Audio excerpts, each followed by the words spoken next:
आईने हिंदी के एक नए एपिसोड में आपका स्वागत है। इस वीडियो में हम पहले बात करने वाले हैं घातक अनमैन कॉम्बैट एयर व्हीकल के बारे में, क्योंकि इसको लेकर अब एक ऐसी रिपोर्ट आ चुकी है जहां पर स्पष्ट हो गया है कि भारतीय वायुसेना इकलौती ऑपरेटर नहीं होगी जो घातक यूकैफ को ऑपरेट करेगी, बल्कि इसके अलावा भारतीय नौसेना का नाम यहां पर जुड़ चुका है। दरअसल रिपोर्ट्स की बात माने तो भारतीय नौसेना इस समय एरोनॉटिकल डेवलपमेंट इस्टेब्लिशमेंट के साथ लगातार संपर्क में है और ये संपर्क साधा गया है घातक यूकैफ के लिए। यहाँ पर एक सिग्निफिकेंट मूव सामने आया है जहाँ पर भारतीय नौसेना अपनी कॉम्बैट कैपेबिलिटीज को एनहांस करना चाहती है और इसके लिए ये अपना जो फंड है वो रिसर्च और डेवलपमेंट वर्क जो कि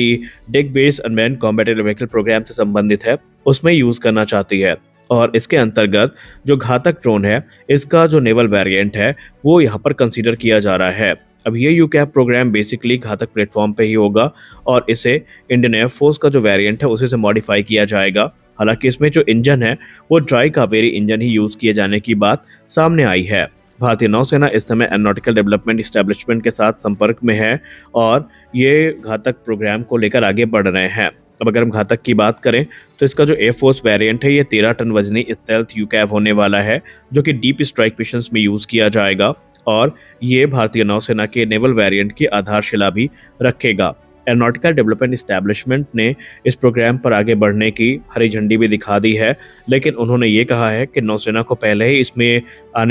आगे फेस होने वाले चैलेंजेस के बारे में अवगत करवा दिया गया है, क्योंकि घातक को ओरिजिनली डिजाइन किया गया था एक 13 टन स्टेल्थ यूकैफ के तौर पर जो कि डीप स्ट्राइक मिशंस को पूरा करता, लेकिन अब इसे फिर से रीइमेजिन किया जाएगा कैरियर ऑपरेशंस के लिए और घातक को नेवल यूज में अडॉप्ट करने के लिए इसमें सिग्निफिकेंट मॉडिफिकेशंस करने पड़ेंगे ताकि ये कैरियर लैंडिंग्स के जो बड़े स्ट्रेस होते हैं उनको हैंडल कर सके। इसके लिए इसका जो अंडर कैरेज है उसको रोबस्ट करना पड़ेगा, रीइंफोर्स करना पड़ेगा ताकि ये जो एयरक्राफ्ट का वेट है उसको हैंडल कर सके और लैंडिंग को अच्छे से यहाँ पर पूरा कर सके। और यहाँ पर सिर्फ यही नहीं बल्कि इसमें एक टेल हुक को इनकॉर्पोरेट करना पड़ेगा ताकि जो अरेस्टेड लैंडिंग्स हैं वो इस यूकैफ के द्वारा पूरी की जा सकें और इसके चलते इसका जो वजन है निस्संदेह आगे काफ़ी ज़्यादा बढ़ सकता है। एक अनुमान तो ये भी कहता है कि मॉडिफिकेशंस के बाद इस यूकैफ का जो अप्रॉक्सीमेटली वेट होगा वो 14 टन या उससे ज़्यादा होगा। अब यहीं अगर हम एस्टिमेट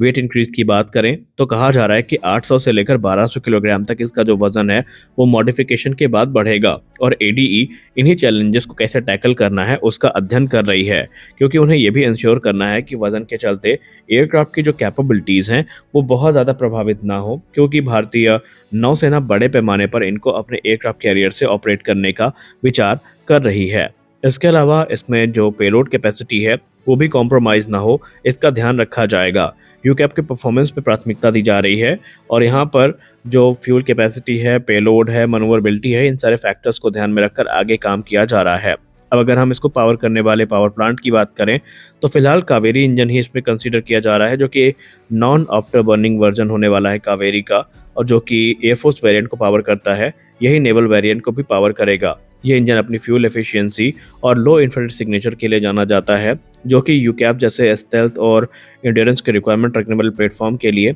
काफ़ी ज़्यादा आदर्श इंजन माना गया है। तो यहाँ पर जो अपकमिंग हमारे इंडिजिनस एयरक्राफ्ट कैरियर हैं जिसमें IAC-1 और IAC-2 शामिल है उनको ध्यान में रख करके ये जो medium altitude long endurance drone है ये डिज़ाइन और डेवलप किया जा रहा है। टाइमलाइन को लेकर कोई चर्चा नहीं की गई है, लेकिन माना जा रहा है कि बहुत जल्दी जो चीज़ें हैं वो फाइनलाइज होंगी और जो प्रोटोटाइप डेवलपमेंट फेज़ है उसकी शुरुआत करी जाएगी। अगली बड़ी अपडेट बात करने वाले हैं F-35 प्रोग्राम के बारे में। F-35 को लेकर अमेरिकी राष्ट्रपति इस समय काफ़ी ज़्यादा एग्रेसिव हैं और न सिर्फ F-35 बल्कि अभी हाल ही में अमेरिका की तरफ से भारतीय नौसेना के ऊपर भी दबाव बनाना शुरू किया गया है, जहां पर एडिशनल PA टाइप पोसाइडन की खरीद की बात की गई है। रही बात F-35 की तो इसको लेकर भारत में जो डिबेट का बाजार है वो काफ़ी गर्म हो चुका है और एक पक्ष अब इसके सपोर्ट में है तो दूसरा पक्ष इसके विरोध में है। निस्संदेह F-35 लाइटनिंग 2 बहुत ही ज़्यादा कैपेबल फाइटर्स हैं और भारतीय वायुसेना का कायाकल्प करने की क्षमता रखते हैं, लेकिन ऑफिशियली अभी तक यह भारत को ऑफर नहीं हुए हैं। लेकिन जिस प्रकार का अब ट्रंप एडमिनिस्ट्रेशन की तरफ से हरकत देखी जा रही है, किसी भी क्षण ये भारत को ऑफर किए जा सकते हैं। लेकिन इसके पहले ट्रंप एडमिनिस्ट्रेशन पेंटागन की एक टीम भारत भेजना चाहेगा, जहां पर वो इंडियन एयरबेसेस को इंस्पेक्ट करेंगे और उसके बाद निर्णय लिया जाएगा। लेकिन ये सारी चीजें चल ही रही थी कि भारत में सीनियर डिफेंस एनालिस्ट और रक्षा मामले के जानकार लोगों ने भारत सरकार को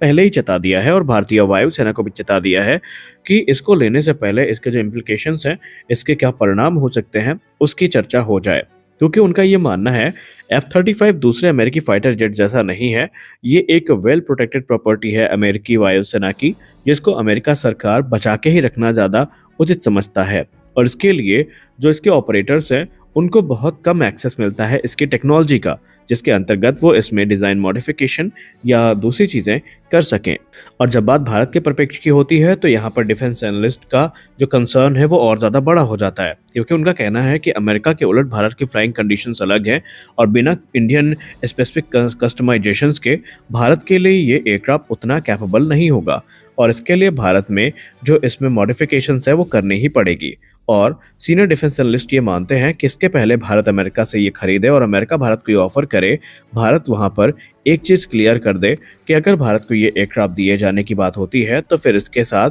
जो मिशन कंप्यूटर सोर्स कोड है और एसा रडार का फुल एक्सेस है, भारत को मिलना चाहिए। जिस प्रकार इसराइल ने इन एयरक्राफ्ट्स के लिए अमेरिका से निगोशिएट किया था और अपना खुद का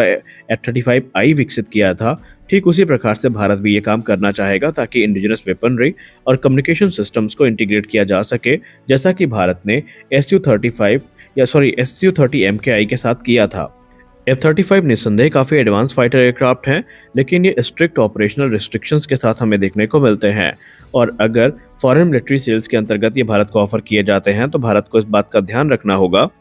कि इसमें बहुत सारी लिमिटेशंस भारत के सामने आएंगी। और भारत यहाँ पर चाहता है कि अगर ये एयरक्राफ्ट मिले भारत को तो फिर कंप्यूटर का सोर्स कोड भी मिलना चाहिए, जिसके अंतर्गत अमेरिका की दया दृष्टि पर भारत पूरी तरीके से निर्भर ना रहे और इसमें इंडिजिनस वेपन सिस्टम जैसे कि अस्त्र BBR मिसाइल्स हो गई, ब्रह्मोस NG हो गई और जो दूसरे प्रिसीजन गाइडेड मिनिशंस हो गए, उनको हम इंटीग्रेट कर पाएँ और इसको फुल पोटेंशियल पे यूज़ कर पाएँ। इससे भारत की ऑपरेशनल फ्लेक्सिबिलिटी भी बढ़ेगी और फ्यूचर अपग्रेड्स की संभावनाएं भी बनी रहेंगी। लेकिन अमेरिका के साथ प्रॉब्लम ये है कि डिफेंस एनालिस्ट ये मानते हैं कि अगर भारत में S-400 एयर डिफेंस सिस्टम ना होता तो ये ऑफर भारत को बहुत पहले ही आ चुके होते। इसके अलावा भारत जो है वो रशियन फाइटर्स को बड़ी संख्या में ऑपरेट करता है और आपको पता ही है कि अमेरिकी टेक्नोलॉजी और रशियन टेक्नोलॉजी में हमेशा 36 का आंकड़ा होता है और यही चीज़ है कि अभी तक ऑफिशियली भारत को ये एयरक्राफ्ट ऑफर नहीं हुए हैं। लेकिन अब अमेरिका ये समझ चुका है कि अगर चीन की विस्तारवादी नीति को वो कंट्रोल करना चाहता है तो फिर उसे आउट ऑफ द बॉक्स जाकर के भारत की